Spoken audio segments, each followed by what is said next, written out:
हूं अंजलि। देश के सबसे बड़े न्यूज नेटवर्क TV9 पर आप देख रहे हैं न्यूज टॉप 9। किसके डर से थर-थर कांप रहा है पाकिस्तान? LOC पर कहां पाकिस्तानी फौज कर रही है वॉर ड्रिल। आतंकी हथियारों का बिहार कनेक्शन क्या है और किसने कहा भरोसे के लायक नहीं चीन? दुश्मन मुल्कों की खबरों पर देखिए टॉप 9 चीन पाकिस्तान फ्रंट। भारत के खौफ से घबराया पाकिस्तान अब छोर कैंटोनमेंट से करीब 74 किलोमीटर की दूरी पर युद्धाभ्यास कर रहा है। जीदार उल हदीद कूट नाम वाला ये वॉर ड्रिल मरुस्थलीय वातावरण में संघर्ष की तैयारी के तौर पर देखा जा रहा है। जम्मू से पकड़े गए लश्कर कमांडर हिदायतुल्लाह मलिक ने बड़ा खुलासा किया है। सीमा पर कड़ी चौकसी से जब हथियारों की सप्लाई हो गई तो अब बिहार के रास्ते हथियारों की खेप जम्मू पहुंच रही है। पूछताछ में उसने छपरा से 7 पिस्टल की सप्लाई की बात कबूली है। जम्मू कश्मीर के बड़गाम से आतंकियों के 2 मददगार गिरफ्तार किए गए हैं। बड़गाम पुलिस और भारतीय सेना की संयुक्त टीम ने आतंकी संगठन लश्कर और तहरीक उल मुजाहिदीन के मददगारों को पकड़ा है। इनके पास से लेटर पैड, बैनर और कई संदिग्ध सामग्री मिले हैं। पाव भर के परमाणु बम की धमकी देने वाले पाकिस्तान के शेख चिल्ली मंत्री शेख रशीद ने फिर से विवादित बयान दिया है। रशीद ने कहा है कि सरकारी कर्मचारियों पर ट्रायल के लिए आंसू गैस छोड़े गए थे। कर्मचारी इमरान सरकार की नीतियों से खफा हैं। LAC पर पैंगोंग सो में डिसएंगेजमेंट प्रक्रिया शुरू होने का असर नाकुला में जारी तनाव पर पड़ रहा है। मई 2020 से यहां जारी दोनों सेनाओं के बीच अब तनाव कम होता दिख रहा है। चीनी सेना पैंगोंग सो के उत्तर में शीजप प्लेन की तरफ बढ़ी है। सुरक्षा विशेषज्ञों के मुताबिक LAC पर दूसरे मोर्चे पर समाधान के लिए भारत को चीन का दबाव बनाए रखना चाहिए। पैंगोंग सो में गतिरोध दूर करने के लिए समझौते को ब्रह्मचर्यानी सीमित प्रकृति का मानते हैं। उनके मुताबिक चीन पर भरोसा जल्दबाजी होगी। ब्रिटेन की cross party defence select committee ने चीन को सुरक्षा के लिए सबसे बड़ा खतरा बताया है। समिति की सिफारिश के बाद ब्रिटेन के सांसदों ने चीनी कंपनी को बैन करने की मांग करते हुए कहा है कि चीनी निवेश और काम पर निगरानी की जरूरत है। पाकिस्तान की आवाम को जल्द ही महंगाई की एक और मार पड़ सकती है। Oil and gas regulatory authority ने इमरान सरकार को पेट्रोल की कीमतों में 16 रुपए प्रति लीटर बढ़ाने का सुझाव दिया है। फिलहाल पाकिस्तान में 1 लीटर पेट्रोल की कीमत 111 रुपए से ज्यादा है। पाकिस्तान में अब मोटरवे और हाईवे की निगरानी ड्रोन के जरिए की जाएगी। हाईवे पर सुरक्षित आवाजाही के लिए यातायात का नियंत्रण और मैनेजमेंट के लिए ये फैसला लिया गया है। इसके अलावा इसके जरिए प्रभावी तरीके से अपराधों को भी रोका जा सकेगा। त्रासदी के बाद चमोली में कहां तक पहुंचा रेस्क्यू ऑपरेशन? तपोवन टनल से अब तक कितने शव हुए बरामद और लापता मजदूरों के जिंदा होने की उम्मीद क्यों हो रही है खत्म? इन खबरों के लिए देखिए टॉप 9 तपोवन त्रासदी। उत्तराखंड में मची तबाही को आज 9वां दिन हो चुका है। अब तक इस आपदा के शिकार हुए 53 लोगों के शव बरामद किए जा चुके हैं, जबकि 150 से ज्यादा लोग अभी भी लापता हैं। गुजरते वक्त के साथ परिजनों की पीड़ा बढ़ती जा रही है। चमोली त्रासदी के बाद तपोवन टनल में 9वें दिन रेस्क्यू ऑपरेशन जारी है। सुरंग से अब तक 8 शव बरामद हो चुके हैं। इससे पहले कल रैनी साइड से 6 शव और रुद्रप्रयाग से 1 शव मिला था। इस तरह अब तक 13 शव बरामद किए जा चुके हैं। उत्तराखंड प्रशासन की रिपोर्ट के मुताबिक अब तक बरामद 53 शवों में से 25 शवों की शिनाख्त हो चुकी है। लापता लोगों के परिजनों से DNA सैंपल भी इकट्ठा किए जा रहे हैं। 24x7 हेल्पलाइन के जरिए पीड़ित परिवारों की हर संभव मदद की कवायद भी जारी है। तपोवन टनल में सेना, NDRF, SDRF और ITBP का संयुक्त बचाव अभियान जारी है। डक वाले शव तक पहुंचने के लिए मैप के सहारे ड्रिलिंग की जा रही है, लेकिन मलबा ज्यादा होने से रेस्क्यू टीम की चिंता बढ़ रही है। अंदर फंसे लोगों के जिंदा होने की संभावना भी कम हो गई है। चमोली तबाही पर हिमालय भूविज्ञान संस्थान की रिपोर्ट से ये बात सामने आई है कि आपदा की शुरुआत 6 फरवरी को रात 2:30 बजे ही हो गई थी, जब हैंगिंग ग्लेशियर टूटा और 8 घंटे तक पानी जमा रहा। इसके बाद ही जल प्रलय आया। देहरादून के वाडिया हिमालय भूविज्ञान संस्थान के मुताबिक ग्लेशियर का मलबा रौंथी गदेरे पर 3800 मीटर की ऊंचाई पर गिरा। इससे इतनी जोरदार आवाज हुई कि पर्वत पर जमी बर्फ भी खिसक गई और रफ्तार के साथ ऋषिगंगा नदी की तरफ बढ़ने लगी। जोशीमठ पुलिस के मुताबिक आपदा के बाद लापता हुए लोगों में सबसे ज्यादा यूपी के लखीमपुर खीरी के 30 मजदूर शामिल हैं। इसके बाद सहारनपुर के 10 लोग हैं। आपदा के बाद यूपी के 23 लोगों को जिंदा बचाया भी गया है। उत्तराखंड के चमोली जिले में रैनी गांव में पानी आपूर्ति की बहाली के लिए काम चल रहा है। हादसे के बाद से ही पानी की सप्लाई बाधित हो गई थी, जिसके बाद से स्थानीय लोगों को दिक्कतों का सामना करना पड़ रहा है। उत्तराखंड में ऋषिगंगा नदी के ऊपर भारतीय सेना ने उन लोगों के आने जाने के लिए एक अस्थायी पुल बना दिया है। पुल पूरा होने के बाद भारतीय सेना के मेजर उत्कर्ष शुक्ला ने बताया कि जब तक स्थायी पुल का निर्माण नहीं होता, तब तक हम अस्थायी पुल का इस्तेमाल कर लोगों को इस पार से उस पार भेज सकते हैं। आंदोलन के 22वें दिन में दिल्ली की सीमाओं पर क्या है सीन और एक्टिविस्ट दिशा रवि की गिरफ्तारी पर हंगामा क्यों है? बिजनौर में प्रियंका गांधी की चौपाल क्यों? और किसान आंदोलन से जुड़ी तमाम बड़ी खबरों के लिए आप देखिए टॉप 9 खेती पर घमासान। किसान आंदोलन को 82 दिन हो गए हैं, लेकिन किसान दिल्ली के 3 बॉर्डर पर अब भी जमे हैं। हालांकि इनकी संख्या दिनों दिन कम हो रही है। सिंघू और गाजीपुर बॉर्डर की ये तस्वीरें हैं, जहां किसान तीनों कृषि कानूनों की वापसी की मांग पर अड़े हैं। कांग्रेस महासचिव प्रियंका गांधी आज बिजनौर के रामलीला मैदान में किसान पंचायत करेंगी। इससे पहले वो सहारनपुर में किसानों को संबोधित कर चुकी हैं। 19 को मथुरा और 20 को मुजफ्फरनगर की पंचायत में प्रियंका शामिल होंगी।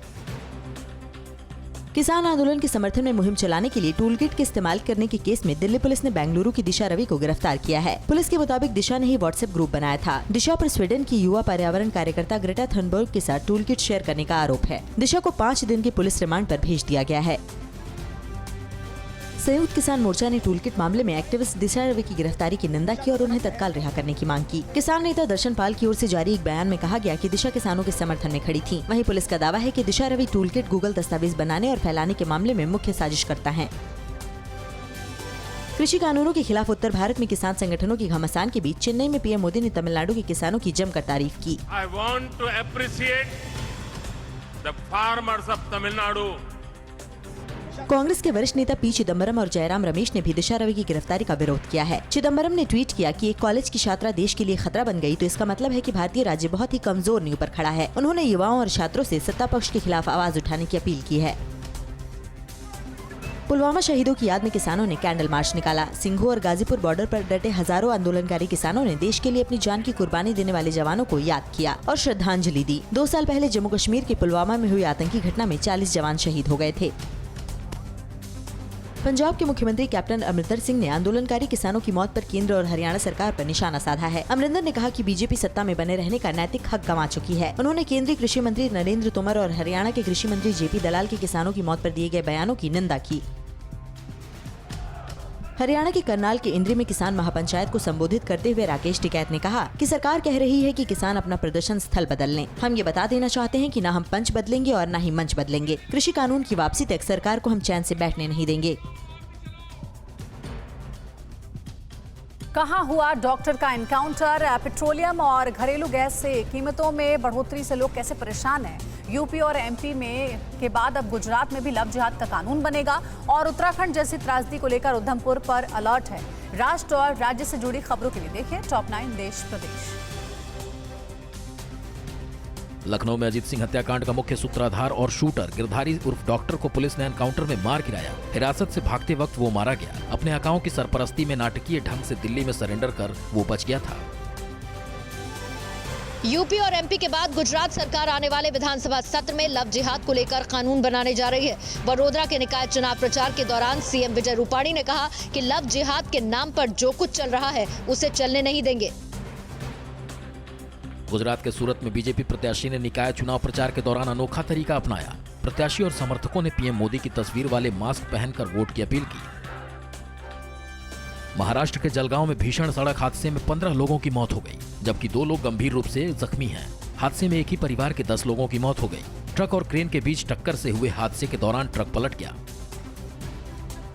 गाजियाबाद में भीषण अग्निकांड में लाखों की संपत्ति खाक हो गई। ये आग ट्रॉनिका सिटी इंडस्ट्रियल एरिया की एक बटन फैक्ट्री में लगी। आग बुझाने के लिए फायर ब्रिगेड की टीम को घंटों मशक्कत करनी पड़ी। कारणों का पता अभी नहीं चल पाया है। पेट्रोलियम और रसोई गैस की बढ़ते दाम के बीच सेंसेक्स 52,000 के आंकड़े को पार कर गया है। बाजार खुलने के साथ ही सेंसेक्स 524.61 पॉइंट की बढ़त के साथ खुला। इस बीच दिल्ली में आज पेट्रोल के दाम प्रति लीटर 26 पैसे और डीजल 29 पैसे बढ़ गए हैं। उत्तराखंड के तपोवन में आई त्रासदी से जम्मू कश्मीर सरकार ने प्लांटेशन कार्यक्रम शुरू किया है ताकि मिट्टी के कटाव को रोका जा सके। उधमपुर में मिट्टी के कटाव को रोकने के लिए बड़े पैमाने पर पौधे लगाए जा रहे हैं। सूरत में रिवल कोस्टल साइड बेल्ट में सेल बोट रेस का आयोजन किया गया, जिसे देखने के लिए बड़ी संख्या में लोगों की भीड़ उमड़ी। पिछले 50 सालों से ये रेस आयोजित होती है। तापी नदी में लगभग 30 किलोमीटर की रेस के बाद मगदल्ला में रेस खत्म होती है। दंतेवाड़ा में 15 सरेंडर नक्सलियों के लिए वैलेंटाइन डे बेहद ही खास रहा। कार्ली हेलीपैड में ये सभी अपनी प्रेमिका के साथ परिणय सूत्र में बंध गए। आदिवासी रीति रिवाज के साथ इनकी शादी की रस्में हुई। ढोल नगाड़ों की थाप पर एसपी सहित सभी झूम उठे। ईरान ने फिर एक और मिसाइल टेस्ट का दावा किया है। इजरायल को ईरान की क्या है चेतावनी, और म्यांमार में तख्ता पलट के खिलाफ प्रदर्शन कर रहे लोगों पर किसने की फायरिंग। बारूदी बिसात से जुड़ी खबरों के लिए देखिए टॉप 9 बारूदी फ्रंट। अमेरिका के साथ न्यूक्लियर डील को लेकर हर दिन नई शर्तें रखने वाले ईरान ने एक बार फिर लंबी दूरी के मिसाइल का टेस्ट किया है। ईरानी आर्मी ने दावा किया है कि नया मिसाइल 300 किलोमीटर तक के टारगेट को निशाना बना सकता है। ईरान ने ये टेस्ट खोर्गो मिसाइल बेस से किया है। ईरान ने टेस्ट किए मिसाइल को खुद ही बनाने का दावा किया है। सीरिया में इजरायली अटैक के बाद ईरान ने कहा है कि अब कुछ किया तो बड़ा अंजाम भुगतना होगा। सीरिया ने इजरायल पर उसकी संप्रभुता के उल्लंघन का आरोप लगाया। ईरानी चेतावनी के बाद इजरायल सरकार के सुरक्षा सलाहकार ने अमेरिकी समकक्ष से बात की है। सीरिया के दक्षिण दमिश्क में एक बार फिर इजरायल ने हवाई हमले किए। इजरायली जेट्स ने गोलन हाइट्स पर बमबारी की। हमले में ईरान समर्थित मिलिशिया के कई सदस्य मारे गए। कहा जा रहा है कि ये सीरिया के रास्ते इजरायल में हमला करने की फिराक में थे। सीरिया के आतंकी ठिकानों को निशानाबूद करने के नाम पर अमेरिका लगातार सीरिया में अपनी सैन्य तैनाती को बढ़ा रहा है। रिपोर्ट्स के मुताबिक अमेरिका ने अत्याधुनिक हथियारों से लैस अपने एक काफिले को तेल के बड़े भंडार देल और जोर प्रांत की ओर भेज दिया है। अमेरिका सीरिया के तेल भंडार पर किसी और का कब्जा नहीं देखना चाहता। म्यांमार में तख्ता पलट के 9वें दिन भी सैन्य सत्ता का विरोध जारी रहा। प्रदर्शनकारियों के गुस्से को देखते हुए मिलिट्री ने ओपन फायरिंग की। अंतर्राष्ट्रीय समुदाय के कड़े रुख के बाद भी तख्ता पलट करने वाली सेना पीछे हटने को तैयार नहीं है। म्यांमार में तख्ता पलट के विरोध में प्रदर्शन लगातार जारी है। उत्तर कचीन में पुलिस ने प्रदर्शनकारियों की बेकाबू भीड़ को काबू करने के लिए ताबड़तोड़ फायरिंग की। गोलीबारी के बाद प्रदर्शनकारियों में अफरा तफरी मच गई। म्यांमार में सेना की ओर से चुनाव को लेकर गलत जानकारी देने पर फेसबुक ने इसे अपने पेज से हटाना शुरू कर दिया है। इसके साथ फेसबुक ने सेना के नियंत्रण वाले फेसबुक पेज को भी सीमित कर दिया है। फेसबुक ने कहा है कि सेना ने 2020 के चुनाव में धोखाधड़ी और विदेशी हस्तक्षेप का झूठ प्रचारित किया है, उसे हटाया जा रहा है। म्यांमार के तख्ता पलट का विरोध कर रहे लोगों ने यंगून में अमेरिका के राष्ट्रपति जो बाइडेन का पोस्टर लेकर प्रदर्शन किया। म्यांमार के लोगों ने अमेरिका समेत पूरी दुनिया से म्यांमार के मौजूदा हालात को लेकर मदद करने की अपील की है। अमेरिका लगातार म्यांमार की सेना पर लोकतंत्र की बहाली के लिए दबाव बनाए हुए है। म्यांमार में तख्ता पलट के खिलाफ पूरी दुनिया में लोकतंत्र समर्थक प्रदर्शन कर रहे हैं। जापान की राजधानी टोक्यो में कल बर्मा मूल के लोगों ने सड़क पर उतरकर म्यांमार में तुरंत लोकतंत्र की बहाली और गिरफ्तार नेता आंग सान सू की रिहाई की मांग की। लोगों ने हाथों में आंग सान सू की के पोस्टर लिए दुनिया का ध्यान इस मसले पर देने की अपील की। चीन में फिर उठी कोरोना की तबाही। इबोला ने कहा ली 4 लोगों की जान, और अमेरिका में 2 दिनों से क्यों अंधेरे में डूबे हैं कई इलाके। दुनिया की अहम खबरों के लिए देखिए टॉप 9 वर्ल्ड एक्सक्लूसिव। फ्लोरिडा में सालाना कार रेस डिटोना 500 के दौरान भयंकर हादसा हुआ है। बैलेंस बिगड़ने के बाद आपस में 16 कारें टकरा गई। नंबर 99 शेवरले कैमोरो के चालक डैनियल सुआरेज का बैलेंस बिगड़ा, जिसके बाद यह हादसा हुआ। यूएस के टेक्सास में 18 पहिया एक भारी वाहन दुर्घटनाग्रस्त हो गया। रूजवेल्ट के पास अंतर्राज्यीय मार्ग 10 पर ड्राइवर का बैलेंस बिगड़ गया। बर्फ की वजह से वो वाहन को संभाल नहीं पाया। अच्छी बात रही कि इस हादसे में किसी को चोट नहीं आई है।